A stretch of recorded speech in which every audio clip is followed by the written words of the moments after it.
So basic గా what is the sleeping time? ఒక person ఎన్ని అవర్స్ పడుకోవాలి సార్? స్లీపింగ్ టైం ఇప్పుడు మీరు సల్మాన్ ఖాన్ అడిగితే నాకు 6 గంటలు చాలు, నేను తర్వాత లేసి పని చేస్తున్నా అని చెప్పేసి మొన్ననే ఏదో ఇంటర్వ్యూలో చెప్పాడు. ఇప్పుడు నాకు మాత్రం నేను 7 to 8 hours నిద్రపోతే ఆ రోజంతా పని కూడా నేను చేసుకోలేకపోతాను. So that is depends. కొంతమందికి పేషెంట్స్కి, నాకు తెలిసి చాలా మంది పేషెంట్స్ ఉన్నారు 5 hours నాకు నిద్రపోతే చాలు సార్ అంటే ఓకే, గుడ్ ఫర్ యూ. కొంతమంది సేమ్ సార్ 8 hours నాకు నిద్ర లేకపోతే సార్ రోజంతా నాకు ఎంతో హెక్టిక్ గా డ్రౌజీగా పని చేయాలనిపించదు వాళ్ళకి. ఎగ్జాక్ట్లీ. సో అది డిపెండ్స్ అమ్మా, పేషెంట్ టు పేషెంట్ వేరీ ఉంటుంది మనిషి. అందుకనే మన మెడికల్ దాంట్లో చాలా వరకు ఒక స్ట్రక్చర్డ్ గా ఏమీ ఉండదు తల్లి. ఎందుకంటే మన అందరం సేమ్ కాదు, అందరం డిఫరెంట్. అందుకని మేము ఎప్పుడైనా చెప్పినప్పుడు కూడా one thing not fit for all అంటే ఒకటి అందరికి ఫిట్ అవ్వదు. సో మేము టైలర్డ్ ఫిట్స్ అంటే ఎవరికి వాళ్ళు కుట్టించుకొని వేసుకున్నట్టే మనకి అన్ని కూడా చేంజ్ ఉంటుంది, ట్రీట్మెంట్ లో కూడా చేంజ్ ఉంటుంది, ఈ స్లీప్ ప్యాటర్న్ చేంజ్ ఉంటుంది, వాళ్ళకి తీసుకోవాల్సిన ఫుడ్ చేంజెస్ ఉంటాయి. అందరికి ఒకటే రకంగా మనము సెట్ చేసుకోలేము. అట్లానే నా పరంగా 6 to 8 hours ఈజ్ గుడ్. నీకు 6 hours లో నువ్వు బెటర్గా ఉండగలుగుతున్నావు అంటే ఓకే, ఫాలో ఇట్. బట్ నేను 6 hours పడుకున్నా కదా, మిగిలిన వాళ్ళు కూడా 6 hours తప్పు.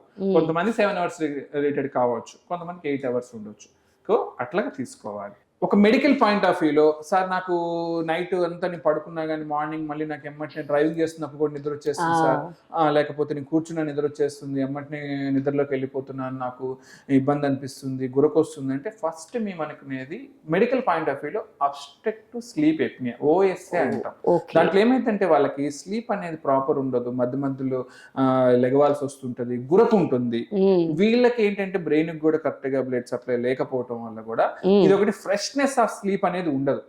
రెండోది కొన్ని రకాల విటమిన్ లోపం, మేజర్ గా మనకు మెగ్నీషియం లోపం కానీ, లేకపోతే B12 కానీ, విటమిన్ D కానీ, ఇవన్నీ విటమిన్ లోపం ఉన్నా కానీ సార్ నేను నిద్రపోతున్నా కానీ నాకు నిద్రపోతున్నట్టు అనిపించదు, లెగవంగానే ఆ ఫ్రెష్నెస్ ఫీల్ అవుతారు కదా, అది ఉంటుంది సార్, మా ఒళ్ళు నొప్పులుగా ఉంటాయి.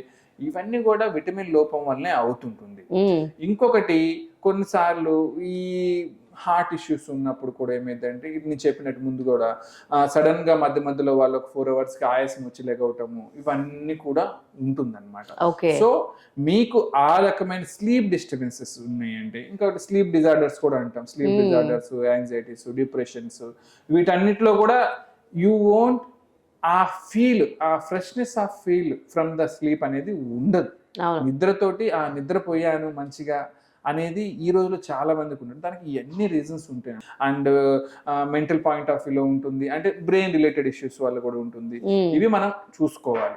అండ్ పర్టికులర్గా నీకు ఇంకా డెఫినెట్గా నాకు నిద్ర రావట్లేదు, నిద్ర పోయినా కూడా నాకు అనిపించట్లేదు అంటే మాత్రం డాక్టర్ గారిని కలిసి డెఫినెట్గా ఏమన్నా ప్రాబ్లమ్స్ ఉన్నాయా అనేది నువ్వు చాలా మంది నిద్రే కదా, నిద్రే చాలా చాలా ఇంపార్టెంట్. ఫుడ్డే అనుకుంటే ఫుడ్ కన్నా కూడా నిద్ర చాలా అవసరం. అవును, చాలా సినిమాలు చదివే నిద్రపోతా ఉంటావు, ఏంద్ర తింటానికి తిండి దగ్గర అంటే ఈ రోజుల్లో నిద్ర లేకపోతే తిండి కూడా తిరగకపోవడం కూడా. సో అది మీరు ఇఫ్ ఎట్ ఆల్ మీరు ఫీల్ అవ్వట్లేదు మంచిగా నిద్రకి అంటే డెఫినెట్ గా మాత్రం డాక్టర్ గారిని కలవాల్సిందే.